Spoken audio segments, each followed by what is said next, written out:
ನಾನು ತಪ್ಪದೆ ವಾರ್ತಾ ಭಾರತಿಯನ್ನು ಓದ್ತೇನೆ. ಜನರಿಗೆ ಸತ್ಯ ತಿಳಿಸ್ತಕ್ಕಂಥ, ಧ್ವನಿ ಇಲ್ಲದೆ ಇದ್ದವರಿಗೆ ಧ್ವನಿಯನ್ನು ಕೊಡ್ತಕ್ಕಂಥ ಕೆಲಸವನ್ನು ಮಾಡ್ತಾ ಇದ್ದೀನಿ. ಇತ್ತೀಚಿನ ವರ್ಷಗಳಲ್ಲಿ ಕರ್ನಾಟಕದ ಆರೋಗ್ಯದ ಒಂದು ಮಾಧ್ಯಮ ವಾರ್ತಾ ಭಾರತಿ ಈ ಸಂಪಾದಕೀಯ ಇದೆಯಲ್ಲ, ವಸ್ತುನಿಷ್ಠವಾಗಿರ್ತಕ್ಕಂಥ ಕೆಲಸವನ್ನು ಮಾಡಬೇಕು. ಒಂದು ವೆಬ್ಸೈಟ್ ಮಾಡಿದ್ದಾರೆ, ಜಗತ್ತಿನ ಮೂಲೆಯಲ್ಲಿರ್ತಕ್ಕಂಥ ಎಲ್ಲ ಜನರು, ಕನ್ನಡಿಗರು ಈ ಅಂಥದ್ದು ವೆಬ್ಸೈಟ್ ಗ್ಲೋಬಲ್ ಕನ್ನಡಿಗ, ಅದನ್ನು ಕೂಡ ಲೋಕಾರ್ಪಣೆ ಮಾಡಿದ್ದೇನೆ.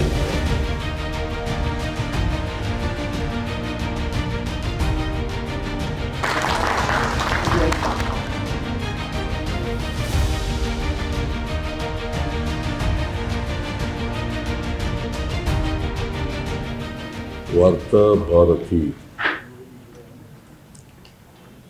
ದಿನಪತ್ರಿಕೆ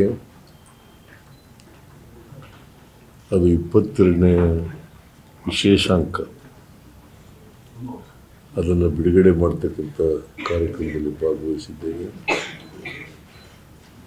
ಅತ್ಯಂತ ಸಂತೋಷದಿಂದ ಆ ವಿಶೇಷಾಂಕವನ್ನು ಬಿಡುಗಡೆ ಮಾಡ್ತಾ ಇದ್ದೀನಿ ಅಂತ ಹೇಳಲಿಕ್ಕೆ ಸಂತೋಷ ಆಗ್ತಾ ಇದೆ. ಅದ್ರ ಜೊತೆಗೆ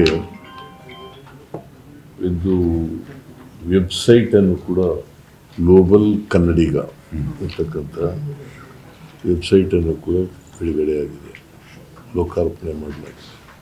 ವಾರ್ತಾ ಭಾರತಿ ಪತ್ರಿಕೆ ಜನರಿಗೆ ಸತ್ಯ ತಿಳಿಸ್ತಕ್ಕಂಥ, ಧ್ವನಿ ಇಲ್ಲದೆ ಇದ್ದವರಿಗೆ ಧ್ವನಿಯನ್ನು ಕೊಡ್ತಕ್ಕಂಥ ಕೆಲಸವನ್ನು ಮಾಡ್ತಾ ಇದೆ. ಈ 22 ವರ್ಷಗಳಲ್ಲಿ ಭಾಳಷ್ಟು ಸುಧಾರಣೆಯನ್ನು ಕಂಡಿದೆ. ಈ 22 ವರ್ಷಗಳಲ್ಲಿ ನಾಡಿನ ಜನತೆಗೆ ಮಾಹಿತಿಯನ್ನು ಸರಿಯಾಗಿ ಕೊಡ್ತಕ್ಕಂಥ ಕೆಲಸವನ್ನು ಮಾಡ್ಕೊಂಡು ಬರ್ತಾ ಇದೆ. ನಾನು ತಪ್ಪದೆ ವಾರ್ತಾ ಭಾರತಿಯನ್ನು ಓದ್ತೇನೆ.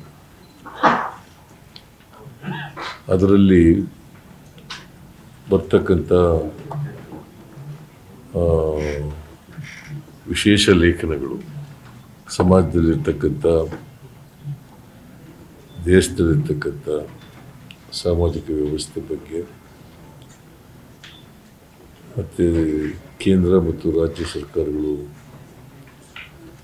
ಅವುಗಳು ಜನಪರವಾಗಿ ಇದಾವೋ ಇಲ್ಲವೋ ಅಂತಕ್ಕಂಥದ್ರ ಬಗ್ಗೆ ಜನರಿಗೆ ತಿಳಿಸ್ತಕ್ಕಂಥ ಪ್ರಾಮಾಣಿಕ ಪ್ರಯತ್ನವನ್ನು ಮಾಡ್ತಾ ಇದೆ. ಒಂದು ಪತ್ರಿಕೆ ಸತ್ಯವನ್ನು ಹೆಚ್ಚು ತಿಳಿಸ್ತಕ್ಕಂಥ ಪ್ರಯತ್ನವನ್ನು ಮಾಡೋದು, ಮತ್ತೆ ಧ್ವನಿ ಇಲ್ಲದವರ ಧ್ವನಿಯಾಗಿ ಕೆಲಸ ಮಾಡೋದು. ಭಾಳ ಜನ ನಮ್ಮ ಸಮಾಜದಲ್ಲಿ ಕಂದಾಚಾರಗಳು, ಮೌಢ್ಯಗಳು, ಕರ್ಮ ಸಿದ್ಧಾಂತ ಇನ್ನೂ ಕೂಡ ನಮ್ಮ ಸಮಾಜದಲ್ಲಿದ್ದಾವೆ. ಅವುಗಳನ್ನು ನಿವಾರಣೆ ಮಾಡ್ತಕ್ಕಂಥ ಕೆಲಸವನ್ನು ಮಾಡಬೇಕು. ಭಾಳಷ್ಟು ನಾನು ನೋಡಿದ್ದೀನಿ ಪತ್ರಿಕೆಗಳು ಮೌಢ್ಯಗಳನ್ನು ಬಿತ್ತಕ್ಕಂಥ, ಕಂದಾಚಾರಗಳನ್ನು ಬಿತ್ತಕ್ಕಂಥ ಕೆಲಸ ಮಾಡ್ತಾರೆ. ಅದು ಆಗಬಾರ್ದು. ಸಮಾಜದಲ್ಲಿ ವೈಚಾರಿಕತೆ ಬೆಳಿಬೇಕಾಗ್ತದೆ, ವೈಜ್ಞಾನಿಕತೆ ಬೆಳಿಬೇಕಾಗ್ತದೆ. ಆ ಮೂಲಕ ಸಮಾಜದಲ್ಲಿರ್ತಕ್ಕಂಥ ದೋಷಗಳನ್ನು ನಿವಾರಣೆ ಮಾಡ್ತಕ್ಕಂಥ ಪ್ರಯತ್ನವನ್ನು ಮಾಡಬೇಕು. ನಮ್ಮ ಸಮಾಜದಲ್ಲಿ ಜಾತಿ ವ್ಯವಸ್ಥೆಯ ಕಾರಣಕ್ಕೋಸ್ಕರ ಅಸಮಾನತೆ ನಿರ್ಮಾಣ ಆಗಿದೆ. ಭಾಳ ವರ್ಷಗಳ ಕಾಲ ಶಿಕ್ಷಣದಿಂದ ವಂಚಿತರಾಗಿದ್ದಂಥ ಬಹುಸಂಖ್ಯಾತ ಜನ ಅವರು ಧ್ವನಿ ಇಲ್ಲದಂಥ ಜನ ಆಗಿದ್ದಾರೆ.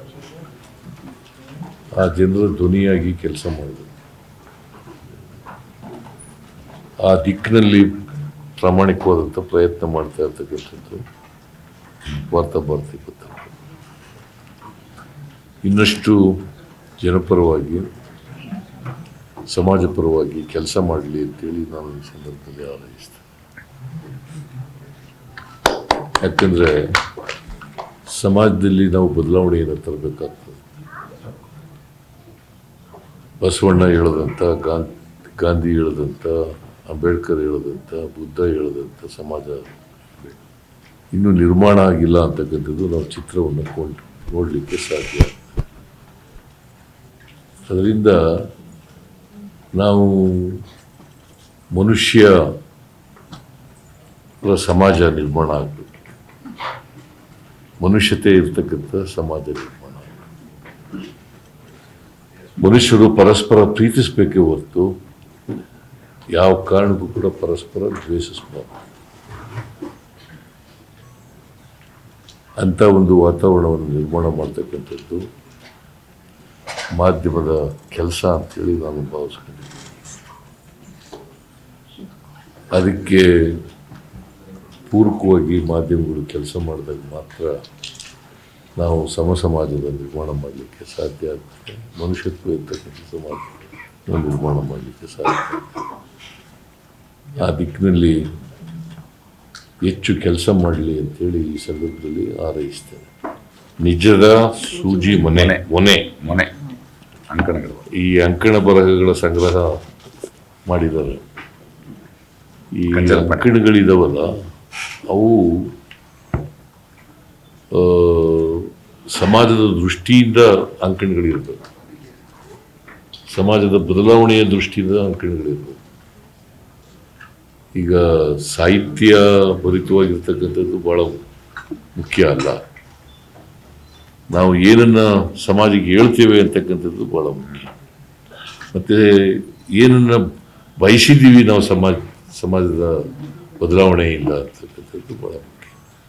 ಸೊ ಅಂಥ ಅಂಕಣಗಳು ಹೆಚ್ಚಾಗಿ ಬರಲಿ ಅಂತೇಳಿ ಹಾರೈಸಲಿಕ್ಕೆ ಬಯಸ್ತಾ ಇದ್ದೇನೆ. ಆಮೇಲೆ ಸಂಪಾದಕೀಯ ಸಂಗ್ರಹ ಅಂತಕ್ಕಂಥದ್ದನ್ನು ಕೂಡ ಪ್ರಕಾಶ್ ರಾಜ್ ಬಿಡುಗಡೆ ಮಾಡಿದ್ದಾರೆ. ಇದು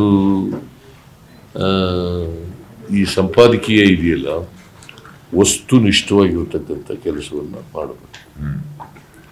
ವಸ್ತುನಿಷ್ಠವಾಗಿರ್ತಕ್ಕಂಥದ್ದು ಮಾಧ್ಯಮಗಳೇ ವಸ್ತುನಿಷ್ಠವಾಗಿರಬೇಕು.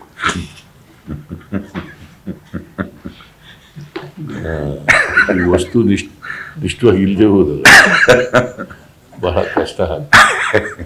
ನಾವು ಸಮಾಜ ತಿದ್ದಲಿಕ್ಕೆ, ಸಮಾಜ ಬದಲಾವಣೆ ಮಾಡಲಿಕ್ಕೆ ಸಾಧ್ಯ. ಆ ಕೆಲಸ ಮಾಡಲಿ ಅಂತೇಳಿ ಇನ್ನಷ್ಟು ಸಂಪಾದಕೀಯಗಳು ಪ್ರಖರವಾಗಿರಲಿ, ವಸ್ತುನಿಷ್ಠವಾಗಿರಲಿ ಅಂತೇಳಿ ನಾನು ಹಾರೈಸಿ ಒಂದು ವೆಬ್ಸೈಟ್ ಮಾಡಿದ್ದಾರೆ. ಜಗತ್ತಿನ ಮೂಲೆಯಲ್ಲಿರ್ತಕ್ಕಂಥ ಎಲ್ಲ ಜನರು, ಕನ್ನಡಿಗರು ಕನ್ನಡವನ್ನು ಅವರ ಸಮಸ್ಯೆಗಳನ್ನು ಹೇಳ್ತಕ್ಕಂಥದ್ದು, ಆ ಸಮಸ್ಯೆಗಳಿಗೆ ಪರಿಹಾರ ಹುಡುಕ್ತಕ್ಕಂಥದ್ದು, ಮತ್ತು ಕನ್ನಡದ ಪ್ರಚಾರ, ಕನ್ನಡದ ಸೊಬಗು ಎಲ್ಲರಿಗೂ ಆಗಬೇಕು. ಕನ್ನಡ, ನಾವೆಲ್ಲರೂ ಕೂಡ ಕನ್ನಡಿಗರು. ಅದಕ್ಕೆ ನಾನು ಹೇಳಿದೆ, ನಾನು ಯಾವುದೋ ಸಮಾರಂಭದಲ್ಲಿ ಮೊನ್ನೆ ಹೇಳ್ತಾ ಇದ್ದೆ, ಕನ್ನಡ ನಮ್ಮೆಲ್ಲರ ಉಸಿರಾಗಬೇಕು. ನಾವು ಬೇರೆ ಭಾಷೆಯವ್ರ ಜೊತೆ ಕರ್ನಾಟಕದಲ್ಲಿ ಅವ್ರ ಭಾಷೆನಲ್ಲಿ ಮಾತಾಡೋದು ನಿಲ್ಲಿಸ್ಬಿಡ್ಬೇಕು, ನಮ್ಮ ಭಾಷೆಯಲ್ಲಿ ಮಾತಾಡಬೇಕು. ಆಗ ಮಾತ್ರ ಕನ್ನಡ ಬೆಳೀಲಿಕ್ಕೆ, ಕನ್ನಡಮಯ ಆಗಲಿಕ್ಕೆ, ಕನ್ನಡದ ವಾತಾವರಣ ಆಗಲಿಕ್ಕೆ ಸಾಧ್ಯ. ಆ ಕೆಲಸವನ್ನು ನಾವು ಮಾಡೋಣ ಅಂತಕ್ಕಂಥ ಮಾತುಗಳನ್ನು ಹೇಳಿ ಈ ಎಂಥದ್ದು ವೆಬ್ಸೈಟ್ ಗ್ಲೋಬಲ್ ಕನ್ನಡಿಗ ಅದನ್ನು ಕೂಡ ಲೋಕಾರ್ಪಣೆ ಮಾಡಿದ್ದೇನೆ. ಭಾಳ ಸಂತೋಷದಿಂದ. ಒಟ್ಟಾರೆಯಾಗಿ ವಾರ್ತಾಭಾರತಿ ಪತ್ರಿಕೆಗೆ ನನ್ನ ಶುಭಾಶಯಗಳು. ವಾರ್ತಾಭಾರತಿ ಇವತ್ತು ನಾವು ಪ್ರಕೃತಿಯಲ್ಲಿ ಒಂದು ಒಳ್ಳೆ ಉದ್ಯಾನವನ ಇರಬೇಕು, ಒಂದು ಗ್ರೀನ್ ಹಾರ್ಟ್ ಇರಬೇಕು, ನಮ್ಮ ಉಸಿರಾಟಕ್ಕೆ ಒಳ್ಳೆ ಆಗುವಂಥ ಮರಗಳು ಬೇಕು ಅಂತೀವಿ. ಹಾಗೆ ಇವತ್ತಿನ ಸಮಾಜದಲ್ಲಿ ಒಂದು ಮಾಧ್ಯಮ ನಿಜವನ್ನು, ಸತ್ಯವನ್ನು ಯಾವ ಕಡೆಗೂ ವಾಲದೆ ನೇರವಾಗಿ ಜನರಿಗೆ ತಲುಪುವಂತಹ ಮಾಧ್ಯಮಗಳು ಬಹಳ ಅವಶ್ಯ. ಆ ನಿಟ್ಟಿನಲ್ಲಿ ಇತ್ತೀಚಿನ ವರ್ಷಗಳಲ್ಲಿ ಕರ್ನಾಟಕದ ಆರೋಗ್ಯದ ಒಂದು ಮಾಧ್ಯಮ ವಾರ್ತಾಭಾರತಿ, ಅದರೊಂದಿಗಿನ ಒಡನಾಟ, ಅವ್ರು ಮಾಡ್ತಿರೋ ಕೆಲಸ ನನಗೆ ಬಹಳ ಖುಷಿಯಾಗಿದೆ. ಅವರ ಈ ಸಂಪಾದಕೀಯ, ಇನ್ಫ್ಯಾಕ್ಟು ವಾರ್ತಾಭಾರತಿ ಸಂಪಾದಕೀಯವನ್ನು ಓದೋದೇ ಒಂದು ವಿಶೇಷವಾದ ಒಂದು ನೋಟ. ಅದನ್ನು ಬಿಡುಗಡೆ ಮಾಡೋದು ನಾನು ಭಾಳ ಹರ್ಷಿಸ್ತಿದ್ದೇನೆ. ವಾರ್ತಾಭಾರತಿ ಇವತ್ತು ಗ್ಲೋಬಲ್ ಕನ್ನಡ ಅನ್ನುವ ಒಂದು ವೆಬ್ಸೈಟನ್ನು ತೊಗೊಂಡಿದೆ. ಪ್ರಪಂಚದ ಎಲ್ಲ ಕನ್ನಡಿಗರನ್ನು ತಲುಪುವ ಒಂದು ಪ್ರಯತ್ನ ಮಾಡ್ತಾ ಇದೆ. ಒಳ್ಳೆಯದಾಗಲಿ. ಅವರ ನೇರ ನಿಷ್ಠುರ ನಡೆ ಹೀಗೆ ಮುಂದುವರಿಯಲಿ ಅಂತ ಹೇಳ್ತಾ ಧನ್ಯವಾದ.